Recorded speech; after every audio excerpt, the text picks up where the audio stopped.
High, সবাই কেমন আছো? আচ্ছা, আজকে আমি অ্যাকচুয়ালি তোমাদের একটা জায়গা নিয়ে আলোচনা করতে এসেছি, যে ডেসক্রিপটিভ বাংলা এবং ইংরেজি। এই জায়গাটায় অনেকের ক্ষেত্রেই মানে কনফিউশন থাকে যে এই জায়গাটায় নাম্বার কীভাবে তুলবো বা স্কোর কীভাবে হবে। ডেসক্রিপটিভ বাংলা ইংরেজির ক্ষেত্রে দেখো, একটা মিথ প্রচলিত আছে যে স্টেজে গিয়ে লিখবো, স্টেজে লিখে নাম্বার তুলে নেবো। ওই যা লিখতে বলা আছে লিখে দিলেই মোটামুটি হয়ে যাবে। প্রথমেই আমাদের বুঝতে হবে যে ডেসক্রিপটিভ সম্পর্কে অ্যাকচুয়ালি কেন রাইটিংটা লিখতে দেওয়া হয়। ওখানে কিন্তু অ্যাকচুয়ালি দুটো জিনিস পরীক্ষা করা হয়। কোন দুটো জিনিস বলো তো? ফার্স্ট হলো যে তোমার স্কিল, রাইটিং স্কিল কেমন, বা তুমি দুটো ল্যাঙ্গুয়েজ ভালো বোঝো বা বোঝো কি না, সেটা তার মধ্যে দিয়ে প্রমাণিত হয়।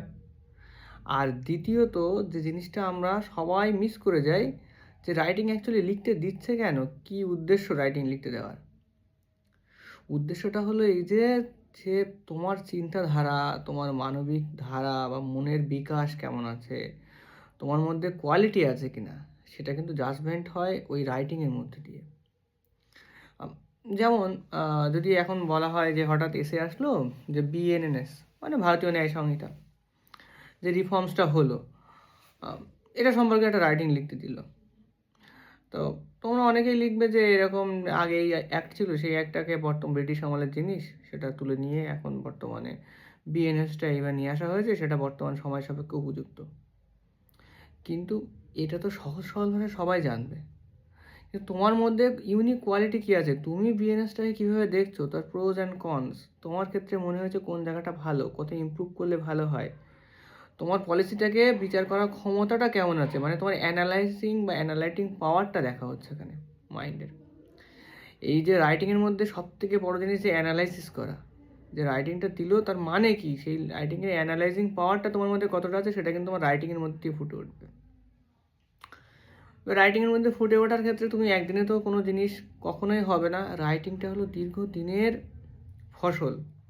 তোমাকে প্রথম দিন লিখতে হবে, দ্বিতীয় দিন লিখতে হবে, তৃতীয় দিন লিখতে হবে। লিখতে লিখতে তুমি এক সময় দেখবে যে তোমার রাইটিংটা সত্যি 1 বছর বা 2 বছর পরে প্রথম দিনের লেখাটা রাখবে কাছে, আর 6 মাস পরের লেখা, 1 বছর 2 বছর যাওয়ার প্রয়োজন নেই, 6 মাস পরে তোমার লেখাটাই দেখবে খুব সুন্দর হয়েছে। ভাষার মাধুর্য, এটা তো অবশ্যই প্রয়োজন। ভাষার মাধুর্য সেদিনই আসবে যেদিন তোমার স্কিলটা ডেভেলপ করবে।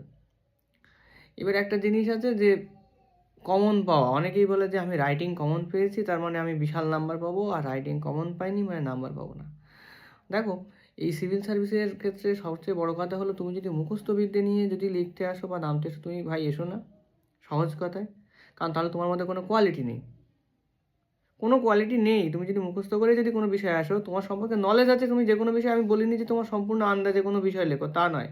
কিন্তু আমি মুখস্থ করে কোনো বিষয়ে এসে নামাবো, মানে সহজ কথায়, মানে যা আমি জানি জেরক্স কপি নামিয়ে দেবো, আর তা নাহলে পারবো না। এই জেরক্স কপি নামিয়ে আমি নাম্বার কেন পাইনি এই প্রশ্ন করবো, তার মানে তোমার মধ্যে জিরো। অফিসার লাইক কোয়ালিটিটার মধ্যে একটা পয়েন্ট হলো তোমার অ্যানালাইটিং পাওয়ার, সেটা বা অ্যানালাইজ করার ক্ষমতা তোমার মধ্যে জিরো। আমার কথা শুনতে খারাপ লাগবে, হয়তো বলছো যে তুমি আজকে পেয়ে গেছো দাদা, পেয়ে যাওয়ার কারণে তুমি এই সমস্ত কথাবার্তা বলছো। না, আমি ভাই পাইনি বা পেয়েছি সেরকম কোনো বিষয় না, আমি প্লাস পরে ব্যাখ্যা করছি কেন বলছি এই কথাটা। অনেকেই নাম করা ইনস্টিটিউট, নাম করা বিভিন্ন জায়গায় পড়াশুনো করো, সেটা খুব ভালো। আর আমার এই ভিডিওটা মেন উদ্দেশ্য যারা বাড়িতে থেকে নিজে থেকে পড়াশুনো করছো, নিজে থেকে রাইটিং প্র্যাকটিস করছো, তাদের জন্য। কারণ আমি নিজে রাইটিং প্র্যাকটিস নিজেই করেছি। আমার এক বন্ধু ছিল, সে এখনও আছে, সে আর আমি দুজনে মিলে দুজনে লেখা সারা বছর প্র্যাকটিস করেছি, শুধু দুটো জিনিসের দিকে নজর রেখেছিলাম। একটা জিনিস যে ওয়ার্ড নাম্বার, এটা তোমাদের অবশ্যই মেনটেন করতে হবে। আর ফরম্যাটটা কিন্তু খুব গুরুত্বপূর্ণ পিএসসির ক্ষেত্রে। যেমন রিপোর্ট রাইটিংয়ের ক্ষেত্রে একটা ফরম্যাট আছে, প্রেসির ক্ষেত্রে একটা ফরম্যাট আছে, বিশেষ করে লেটার, এগুলো একটা ফরম্যাট আছে। এই ফরম্যাট যদি তোমাদের মেনটেন না হয়, তাহলে কিন্তু ফরম্যাটে একটা নির্দিষ্ট মার্কস থাকে, সেই মার্কসটা তোমাদের কিন্তু ডিডাক্ট হয়ে যাবে। তাহলে প্রথম তোমাদের নজর দিতে হবে ফরম্যাট, দ্বিতীয় কথা হলো ওয়ার্ড সংখ্যা। এবার তৃতীয় কথা হলো তোমরা সোর্স কোথা থেকে পাবে প্র্যাকটিসের ক্ষেত্রে, যদি নিজে বাড়ি থেকে প্র্যাকটিস করো। সোর্স বলতে যে কোনো বাজার চলতি তুমি প্র্যাকটিস বুক কিনে নাও। WBCS মেনের জন্য বহু বহু প্র্যাকটিস সেট পাওয়া যায়। তোমরা যদি প্র্যাকটিস সেট শুরু করো, যা কোশ্চেন পাবে সেটাই তোমরা লেখা শুরু করো। এবার বাড়িতে যদি তোমার কেউ না থাকে, আমি বলবো তোমার লেখাটা কীভাবে তুমি চেক করবে। আমার নিজের ক্ষেত্রে হয়েছে, তুমি রাত্রে শোয়ার সময় যদি লিখে রাখো, সেই সময় তুমি অ্যানালাইজ করার ক্ষমতা রাখবে না, কারণ লেখার পরে তোমার অ্যানালাইজ হয় না। তুমি পরের দিন রাত্রে শোয়ার সময় সেই লেখাটা নিজে অ্যানালাইজ করো, যে এইটা যেন আরও করলে ভালো হতো। এবার তোমাদের আরেকটা জিনিস বললো, তুমি লিখবে যখন, তোমার সোর্স তুমি জানবে কী করে সেই বিষয় সম্পর্কে। সেই বিষয় সম্পর্কে জানতে গেলে তোমার সবার আগে সব থেকে বেশি পড়তে হবে খবরের কাগজ বা নিউজ পেপার। আমার ক্ষেত্রে যেমন হয়েছিল যে আমি ওই বিভিন্ন রকম অনলাইনে টেলিগ্রাম থেকে বিভিন্ন রকম চ্যানেল থেকে বিভিন্ন টেলিগ্রামের নিউজগুলো কালেক্ট করতাম। আর হিন্দুর যে অ্যাপ আছে অনলাইনে, আমি ওই হিন্দুর অ্যাপটা ডাউনলোড করেছিলাম। 1 বছর আমার সাবস্ক্রিপশন ছিল, তারপরে সাবস্ক্রিপশন শেষ হয়ে গেলে আমি ওই হিন্দুতে কিছু ফ্রি ম্যাটেরিয়াল দেয়, ওইটুকুনি পড়তাম। তাতেও কী হতো বলো তো, তোমার নলেজটা তোমার গেইন হতো। আর কারেন্ট অ্যাফেয়ার্স তো অবশ্যই পড়ছো, অ্যাচিভার্স বা কোনো ডিটেলস কারেন্ট অ্যাফেয়ার্সের বই পড়তে শুরু করো, দেখবে তোমার নলেজটা এমনি তৈরি হবে। একদিনে তৈরি হবে না, 6 মাস বা 1 বছর যাবে, তারপর তুমি ঠিক তোমার নলেজটা তৈরি হবে যে কোথায় কী লিখতে হবে, কোনো সম্পর্কে নলেজ কী, ইন্টারন্যাশনাল রিলেশন কী।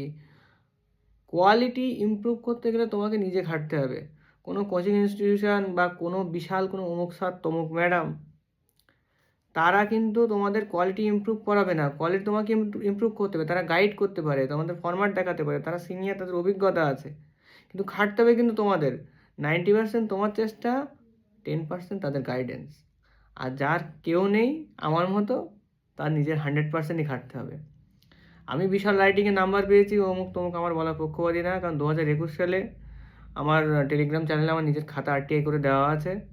আমি ভালো নাম্বার মোটেও পাইনি। 2022 সালের আমি এখন রেজাল্ট বেরোয়নি, RTI করে খাতা দেবো, 23 সালেও RTI করে খাতা দেবো। তাহলে আমি নিজেও বলতে পারবো যে আমার নাম্বার এই জায়গায় বা অমুক জায়গায় এসছে। এটা হলো রাইটিংয়ের ক্ষেত্রে একটা জিনিস। আর সব থেকে মানুষের যে নাম্বার কমে ইংরেজির ক্ষেত্রে সবার আগে তোমরা গ্রামারটা শেখো। গ্রামার যদি না শেখো তাহলে কিন্তু তোমাদের বারবার ভুল হবে। প্রিপোজিশন, টেন্স, বেসিক জায়গাগুলো, ভয়েস চেঞ্জ, ন্যারেশন, এই জায়গাগুলো যদি না তোমাদের স্ট্রং হয়, তোমরা কিন্তু ইংরেজি রাইটিং কমপ্লিট করতে পারবে না। ইংরেজি রাইটিংয়ের মেন জায়গা হলো voice change, narration, tense, prepositions, synonym, antonym তো তোমাদের ওয়ার্ড কালেকশনের জন্য লাগতে পারে, নলেজের জন্য, বা ওটা তেমন ইম্পর্টেন্ট নয়। কিছু প্রভাব আছে, সেগুলো তোমরা ভালো করে জেনে নাও। গ্রামার বেসিক জায়গায় স্ট্রং করো। রাইটিং লিখতে গেলে তোমার আগে গ্রামার স্ট্রং করতে হবে। ইংরেজিতে কিন্তু সবাই হোঁচট খায় এই জায়গাটায়। আমি অনেকের খাতা দেখেছি বা আমার প্র্যাকটিসের সময় অনেকের খাতা দেখার সুযোগ হয়েছে, তারা লেখে ভালো, লিখতে চেষ্টা করে ভালো, কিন্তু গ্রামার এরর হয় প্রচুর পরিমাণে। সামান্যতম এররেও যদি 2021 সালে যেমন আমার যে টিচারের কাছে খাতা পড়েছিল, আমার টেলিগ্রাম চ্যানেলে দেখো, সামান্য এররেও প্রচুর নাম্বার ডিডাক্ট করে দেন। আশা করি সেরকম টিচার না পড়ুক তোমাদের ক্ষেত্রে, তোমরা প্রত্যেকেই সফল হও। আর ট্রান্সলেশন ভীষণ ইম্পর্টেন্ট জায়গা। এই যে ইংরেজিতে যে ট্রান্সলেশন দেয়, আমরা মনে করি যে লিখেছি তো, কিন্তু দুর্ভাগ্যজনক বিষয় হলো আমরা প্রত্যেকে বাংলা মিডিয়ামের স্টুডেন্ট, 90% প্রায়। আমরা যখন বাংলা থেকে ইংরেজিতে কোনো কিছু ট্রান্সলেট করি, সেটা খুব খুব বাজে হয়। এটা স্বীকার করতে বাধ্য, আমার নিজের ক্ষেত্রেও প্রথমে হতো। দেখো, ওই জায়গাটা ইমপ্রুভ করতে গেলে রাম বনে যায় আর রাম খায়, এই যে বিষয়গুলো, এরকমটা ট্রান্সলেশন দেবে না। ওখানে ট্রান্সলেশন দেবে সাধারণত কোন দিকের অংশ, কোনো একটা গল্পের অংশ, কোনো একটা পার্টের অংশ। সেইগুলো যখন দেয়, তখন আমাদের গ্রামার ট্রান্সলেশন করার ক্ষেত্রে ভীষণ বাধা হয়ে দাঁড়ায়। কি হয়, একটা লাইন আমরা সিম্পল প্রেজেন্টে করছি, পরেরটা পাস্ট পারফেক্টে করে ফেলছি। এই ছন্দটা মিস করো না। এই গ্রামারের মেন জায়গা হলো তোমাকে ওই প্যাসেজটা ভালো করে একবারের জায়গায় 4 বার পড়ো। একবারের জায়গায় 4 বার যদি পড়ো ট্রান্সলেশনের ক্ষেত্রে, সেই ট্রান্সলেশনটা 4 বার পড়ার পরে তুমি দেখবে ওই ট্রান্সলেশনটাকে সিম্পলিফাইড করো। ওখানে যে ল্যাঙ্গুয়েজটা আছে সেই ল্যাঙ্গুয়েজটাই তুমি ট্রান্সলেট করতে পারবে না, বাধ্য হবে তোমার বাধা আসতে। সেই জন্য সিম্পলিফাইড করার ক্ষেত্রে তুমি প্রথমে কী করবে, ট্রান্সলেশন করার ক্ষেত্রে ওই ট্রান্সলেশনের যে ওয়ার্ডগুলো আছে বা লাইনগুলো আছে, বাক্যগুলো, সেগুলো তোমার ভাষায় আগে বাংলায় সুন্দর করে একটা সাজিয়ে নাও। টেন্স সবসময় একটা মডিফাইড সেন্সে রাখবে। যদি আমি প্রেজেন্টে করি প্রেজেন্টে, পাস্টে করি পাস্ট, বা ফিউচারে করি ফিউচারে করবে। একবার প্রেজেন্ট এক লাইনে, পরের লাইনে পাস্ট, পরের লাইন ফিউচার, এই জিনিসটার জন্য করবে না। বাংলা সেন্সটা অনেকটা ওরকম থাকে বিভিন্ন গল্পের ক্ষেত্রে, কিন্তু আসলে আমরা যদি ডিপলি অ্যানালাইজ করি তাহলে সেটা অ্যাকচুয়ালি পাস্টের ঘটনাই বলা হচ্ছে, কিন্তু লেখক বা কবিতা নিজের উক্তির মধ্যে দিয়ে কখনো কখনো প্রেজেন্ট ভাবটা নিয়ে আসছেন। এই ট্রান্সলেশনের মেন জায়গা হলো এইটা, যে ট্রান্সলেশনের ভাব, আসল অন্তর্নিহিত ভাবটা ধরা। তুমি যদি অন্তর্নিহিত ভাবটা যদি ধরতে পারো, তাহলে মনে করবে ট্রান্সলেশনের অর্ধেক কাজ শেষ।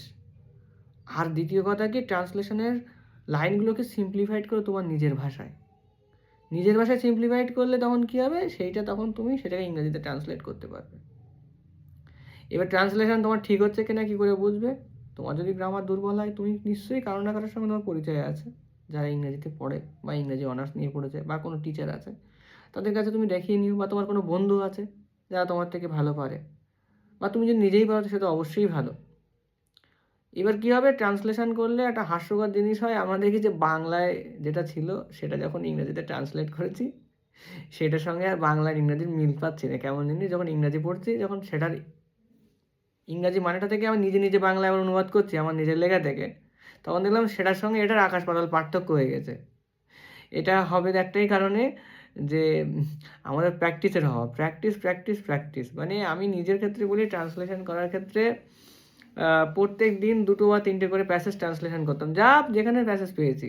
মোটামুটি পিকেতে সরকারের বইয়ের পিছনে যা ছিল মোটামুটি সব শেষ করা। তারপরে তোমাদের গ্রামারের ক্ষেত্রে আরও বলি, মানে যা প্র্যাকটিস সেটের যে সমস্ত ট্রান্সলেশন ছিল তা শেষ করেছি। আমার একটা নিজের কবিতা বা উপন্যাস পড়তে ভালো লাগে, বিভিন্ন উপন্যাসের অংশগুলো আমি ওই মাঝে মাঝে ট্রান্সলেট করতাম। এবং সবথেকে বড় কথা, আমি কিন্তু প্র্যাকটিস করতাম নিজে থেকেই। আর আমার এক বন্ধু ছিল, দুজনের খাতা দেখতাম, দুজনকে মার্কস দিতাম, দুজনকে ওয়ার্ড কাউন্ট করতাম। তার ফলে কী হতো বলো তো, দুজনেরই ইমপ্রুভমেন্ট হতো। তোমরা এরকম কোনো পার্টনার বা কারো বন্ধুকে জোগাড় করে নিও যারা নিজেতে পড়ছো, তাহলে দুজনের খাতা যদি দেখো তাহলে কিন্তু খুব উপকার হবে। আমার বন্ধু কিন্তু বাড়ির পাশে ছিল না, তাই বলে বাড়ির পাশে নয়, আমরা হোয়াটসঅ্যাপেই ডকুমেন্টস করে, আমার ডকুমেন্টস তাকে পাঠাতাম, সে আমাকে পাঠাতো। এই দুজনের খাতা চেক করলে দেখবে এক সময় তোমাদের প্রচুর ইমপ্রুভমেন্ট হবে। আর WBCS বা সিভিল সার্ভিসের ক্ষেত্রে এরপর তো ডেসক্রিপটিভ আসবে, যখন সিলেবাস চেঞ্জ হবে, তখন বাংলা ইংরেজির ক্ষেত্রে অত ইম্পর্টেন্স প্রয়োজন হবে না, কারণ তখন ওটা পাস মার্কসটাই প্রয়োজন হবে 33%। কিন্তু এখনও যে 24 আর 25 সাল, এক্ষেত্রে কিন্তু বাংলা ইংরেজি মার্কসটা ভীষণ ভ্যারি করবে। এই 400 নম্বরের ক্ষেত্রে কেউ পাচ্ছে শুধুমাত্র 180, কেউ পাচ্ছে 280।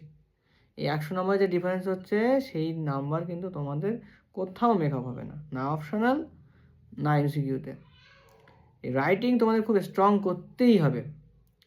আরেকটা বদভ্যাস আছে যে অনেকে কোটেশান দেয়, যখন তখন কোটেশান দেওয়া। কোটেশান দাও, সেটা যদি তোমাদের পারফেক্ট হয়। কেউ আছে কিছু কোটেশান মুখস্থ করে আছো, মোটামুটি যে যা পাচ্ছ তুমি সেখানেই কোটেশান ঢোকাচ্ছ। কোটেশান যদি অ্যাপ্রোপ্রিয়েট না হয় তুমি ঢুকিও না। আমি নিজের লেখার ক্ষেত্রে কখনো কোনো কোটেশান ঢোকাইনি। কোটেশান ঢোকাতে হবে এরকম কোনো বাধ্যতামূলক বিষয় নেই, কোটেশান না দিয়েও খুব সুন্দরভাবে লেখা যায়। এই হলো মোটামুটি রাইটিংয়ের ক্ষেত্রে বলা হলো। আর প্রেসির ক্ষেত্রে একটা জিনিস আছে, অনেকেই বলে যে 1/3 ওয়ার্ডে লিখতেই হবে, না তার থেকে বেশি না কম। দেখো প্রেসির ক্ষেত্রে তুমি 1/3টা লিমিট দেওয়া হয়, যে ওয়ার্ড যা দেওয়া আছে, তুমি যদি 1/4তেও যদি প্রেসিতে খুব ভালোভাবে তার ভাবটা প্রকাশ করতে পারো, তাহলে প্রেসিতে খুব সুন্দরভাবেই সেটা নাম্বার পাওয়া যায়। 1/3 প্রয়োজন হয় না, 1/4 ওয়ার্ডেও তোমাদের, মানে আরও কম লিখেও তোমরা খুব সুন্দরভাবে ভাব প্রকাশ করতে যদি পারো, বরং মার্কসটা বেশি ক্যারি করা যায়। এটা প্রেসের ক্ষেত্রে গেল। আর রিপোর্ট রাইটিংয়ের ক্ষেত্রে একটা ফরম্যাট তোমরা বাজার চলতি বই থেকেই পেয়ে যাবে। আর লেটারের ক্ষেত্রে ফরম্যাট তোমরা যে কোনো বই থেকেই পেয়ে যাবে। ফরম্যাটটা ভাই তোমার সবার আগে মনে রাখতে হবে। দ্বিতীয় কথা ওয়ার্ড লিমিট, তৃতীয় কথা প্র্যাকটিস। এই প্র্যাকটিস তুমি নিজে থেকেই শুরু করো, দেখবে তুমি আজকে কিছুই জানো না, কালকে কিছুই জানো না, কিন্তু 6 মাস পরে তুমি নিজেই বুঝতে পারবে যে কোন জায়গাটা কী হিট করতে হবে। নিজে থেকে লেখার চেষ্টা করো, কোনো তুমি সোর্স তুমি নিজের মতো ইউজ করো, করে মুখস্থ কোনো বিদ্যে নয়। রাইটিং যদি কেউ মুখস্থ করো তাহলে কিন্তু সে কিন্তু অন্ততপক্ষে এই BCS ক্র্যাক করতে পারবে না। WCS ক্র্যাক করতে গেলে তোমার কিন্তু নিজের ক্ষেত্রে নিজের মাইন্ড জিনিসটা লাগবে। তোমার মাইন্ড পাওয়ার কতটা, তোমার অ্যানালিটিক্যাল জিনিস কতটা, সেটা কিন্তু দেখতে হবে। কারণ মুখস্থ করা জিনিস তুমি লিখে দিলে সেটা কিন্তু মার্কস উঠবে না তা বলছে না, কিন্তু মার্কসটা কিন্তু কমে যাবে। তোমার লেখাটা তখন ইউনিক হবে যখন তোমার নিজের মনের ভাবটা তার মধ্যে দিয়ে ফুটে উঠবে। সেই ক্ষেত্রে দেখবা একই সিরিজের যখন 22-21 সালে দেখেছিলে, হঠাৎ করে কারো কারো নাম্বার একটা বেশি আছে, তার লেখার নিশ্চয়ই ক্ষমতাটা ভালো। এটা হলো রাইটিংয়ের ক্ষেত্রে। আমি অনেকেই জানতে চেয়েছিলে যে অ্যাকচুয়ালি রাইটিং ইমপ্রুভমেন্ট করবো কীভাবে। এই রাইটিং ইমপ্রুভমেন্ট করতে গেলে মেন জায়গা ওয়ার্ড লিমিট, শেষবারেও বলছি, ফরম্যাট আর প্র্যাকটিস। এই 3টে জায়গা করলে তোমাদের কেউ আটকাতে পারবে না। আর সবথেকে বড় জিনিস হলো কেউ কোনো রাইটিং এক্সপার্ট নয়, সবাই সবার মতো তোমাদের নাম্বার দেবে। কিছু জায়গায় আছে তারা ব্যবসা চালাচ্ছে, সেক্ষেত্রে অনেক তোমরা ব্যবসার মধ্যে পড়ে যেও না, কারণ সেই ক্ষেত্রে এমন জিনিস হচ্ছে যে এই ফরম্যাটে লিখলে এই করলে নাম্বার পাওয়া যাবে, তা নয়। রাইটিং যদি তুমি সুন্দর লেখো, তোমার নিজের লেখা যদি খুব ভালো হয়, তুমি অবশ্যই নাম্বার হবে। ডিমোটিভেটেড কখনো হয় না। প্রত্যেকে বাড়িতেই প্র্যাকটিস করো, দেখবে খুব সুন্দর উন্নতি হবে। ধন্যবাদ।